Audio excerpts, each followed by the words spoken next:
Assalamualaikum warahmatullahi wabarakatuh. Sahabat Islam yang bersahaja, di dalam kehidupan di zaman sekarang ini, seringkali kita menilai orang hanya dari penampilan dan perbuatan yang ditampilkannya. Padahal bisa jadi orang yang terlihat buruk di hadapan kita malah justru lebih baik dari kita di sisi Allah Subhanahu wa Ta'ala. Karena kemuliaan manusia ada pada ketakwaannya yang hanya Allah sematalah yang mengetahuinya.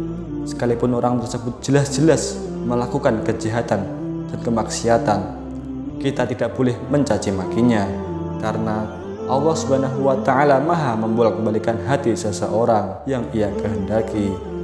Sama halnya dengan kisah perampok yang bertobat dan menjadi gurunya para ulama. Lalu bagaimanakah kisahnya? Apa hikmah yang dapat kita ambil? Mari kita bahas bersama di Ini Islam.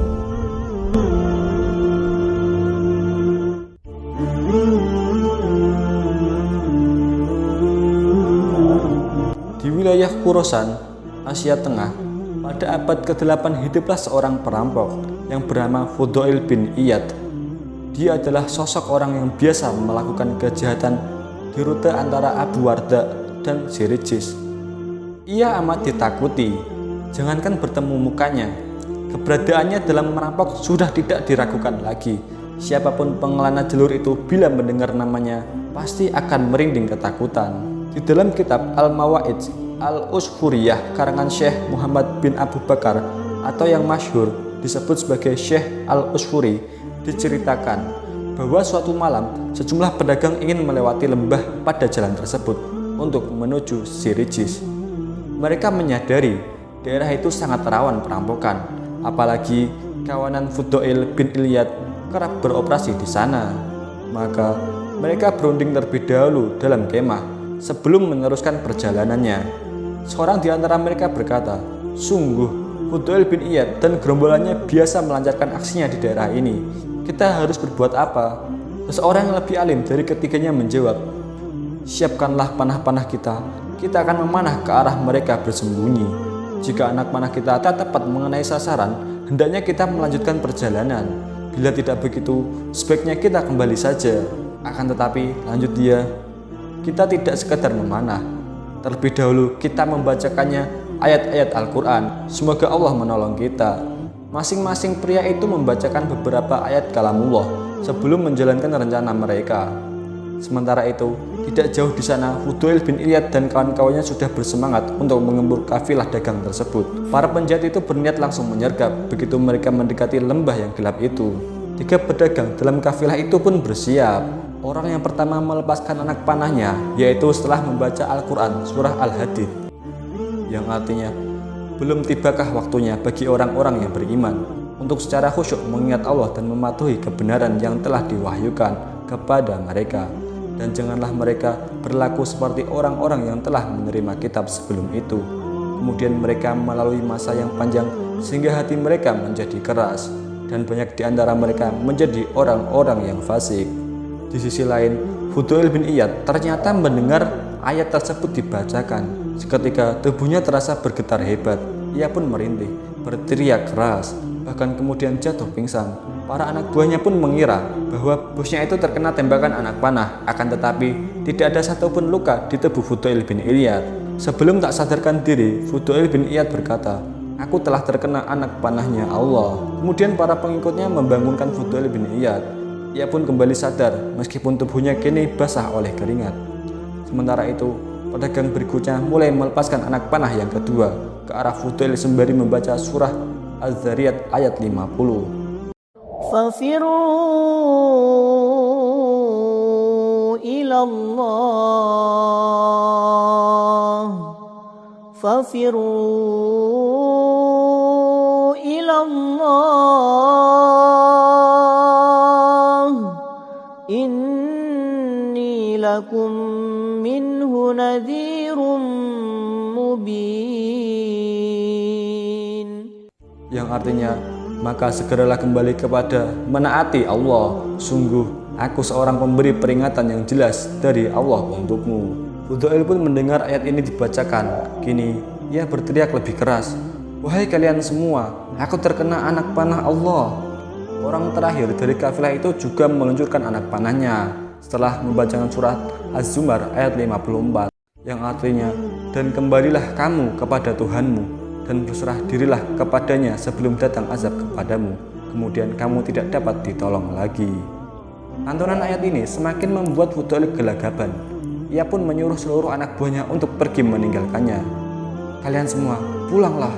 Sungguh, rasa takutku kepada Allah Subhanahu wa Ta'ala telah merasuk di dalam jiwaku. Aku akan meninggalkan semua kejahatan yang selama ini aku lakukan." Ayat-ayat Al-Quran itu menghentak kesadaran dirinya. Dia lunglai tak berdaya, matanya mengembang air mata dan hatinya bergetar-getar. Ayat-ayat ilahi telah membuka hati kecil Fudail untuk kembali kepada Allah dengan cara bertaubat.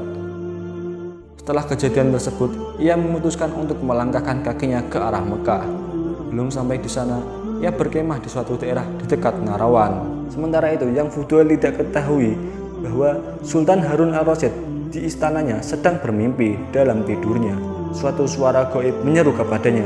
Dalam keadaan tak sadarkan diri itu, sungguh Fudail bin Iyad takut kepada Allah Subhanahu wa Ta'ala dan memilih mengabdikan dirinya kepadanya.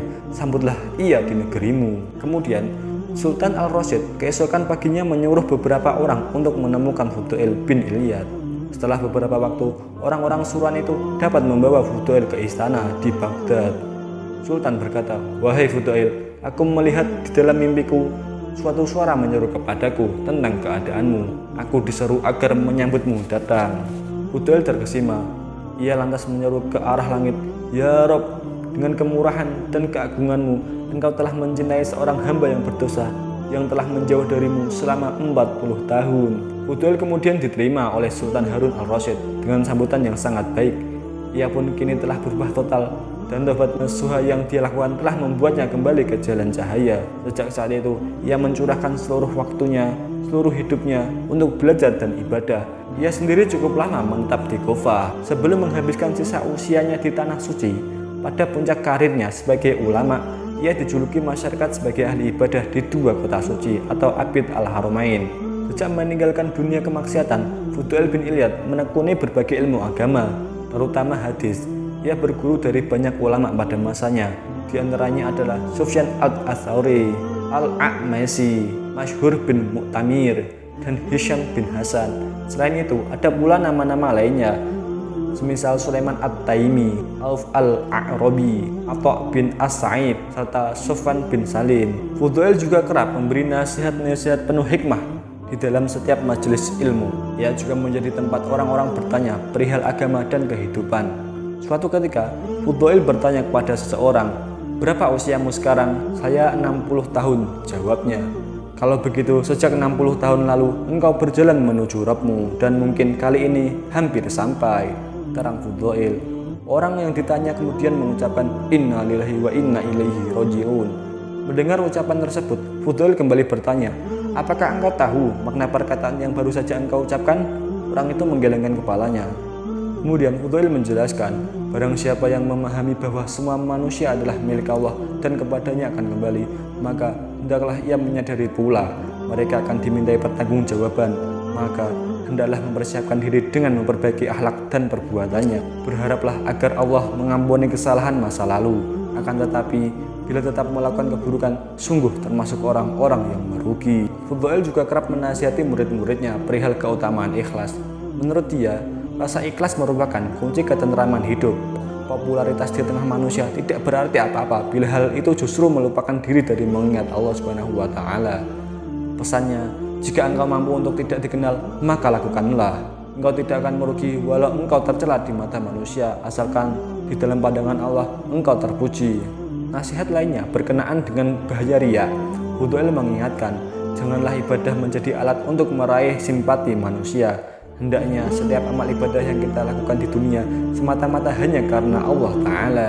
Engkau berhias untuk manusia, bersolek untuk mereka, dan engkau terus berbuat riya sehingga mereka mengenalmu sebagai orang yang soleh. Mereka melaksanakan kebutuhan engkau, melapangkan tempat duduk untuk engkau, dan mereka berinteraksi dengan engkau karena mereka salah juga selama ini. Keadaanmu benar-benar buruk jika demikian adanya adalah riya. Pada akhirnya, Fudail dikenal sebagai pakar ilmu hadis dan memiliki banyak sanad. Beberapa tokoh yang di kemudian hari menjadi ulama besar tercatat pernah berguru kepadanya. Sebut saja Imam Syafi'i, Ibnu Al-Mubarak, Al-Humaidi, Al-Yahya bin Al-Qattan, kemudian Abdurrahman bin Mahdi, Qutaibah bin Sa'id, serta Bishr Al-Hafi. Akhirnya Fudail wafat pada bulan Muharram 187 Hijriah atau 803 Masehi di Mekah. Subhanallah, dari kisah Imam Fudail bin Iyad tersebut telah memberikan hikmah kepada kita tentang taubatan yang indah dari seorang perampok, pembegal, dan penyamun seperti Fudail yang diberikan hidayah oleh Allah Subhanahu wa Ta'ala dan bahkan menjadi ahli ibadah dan ulama hadis terkemuka. Sahabat ini Islam, dari kisah tersebut mengingatkan kembali bahwa Allah Subhanahu wa Ta'ala lah yang maha membolak-balikan hati manusia. Allah memberikan hidayah kepada siapa saja yang Ia kehendaki. Maka dari itu, mari kita berdoa kepada Allah Subhanahu wa Ta'ala agar diberikan ketetapan hati dan senantiasa istiqomah di dalam kebaikan. Sebagaimana doa yang diajarkan oleh Rasulullah SAW, yaitu sebagai berikut: Ya muqallibal qulubi, tsabit qalbi ala dinik. Artinya, wahai zat yang membolak-balikan hati, teguhkanlah hatiku